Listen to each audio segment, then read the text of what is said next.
let me first and foremost, let's begin the conversation around your own view of the outcome of the presidential election. Sad, unfortunate, tragic. All promises that were made, dashed, failed, hopes dashed. On a Wednesday before that Saturday, we attended the signing ceremony in which the INEC chairman so bravely spoke, and in which Mr. President also spoke. We should have known better. We always know better. But when you are dealing with authority, you have, and you're a law-abiding citizen, your only option is to continue to have hope. Well, we've been having hopes for 8 years now. Promise after promise was failed. They promised beavers will work on Wednesday. They switched it off on Saturday. They promised electronic transmission on Wednesday.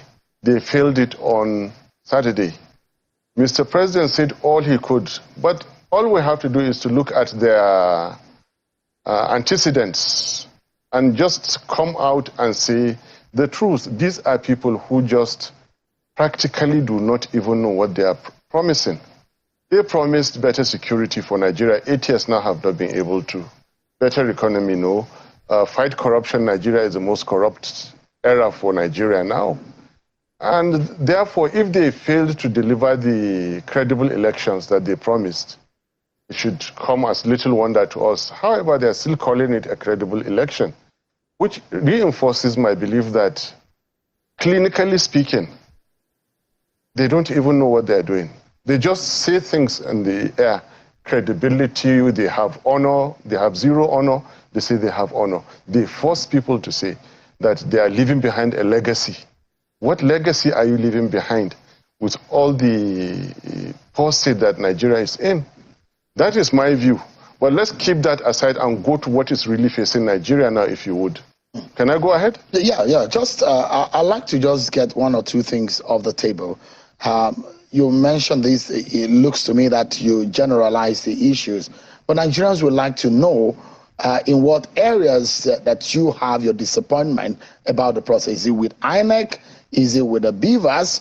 Did the beavers work, or was it the IREF? Because a lot of people will say maybe the beavers worked, but the IREF, the transmission of results, was the problem. Where do you think that the promises did not match the performance? The arrogant INEC chairman and the incompetent president of Nigeria, I'm very, very sorry to say. The chairman should not have engaged in what he did. At the height of administrative rascality and official arrogance, sneak in the hour of 4 a.m., arrogate himself the power to interpret a section of the Constitution that needs no interpretation. Section 134 comes already interpreted, and recklessly proceeds to declare and issue a certificate of return.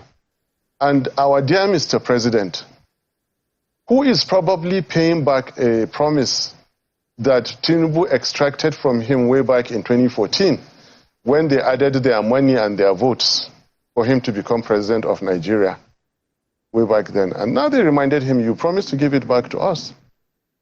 And he has no choice than maybe, well, they promised, okay, give it to them. He could not stand for righteousness. And it is clear, with this our president, anything can go, and you can give it a different name. These are the places I'm disappointed in, but I really, really want us to come to what is facing Nigeria now, if you may.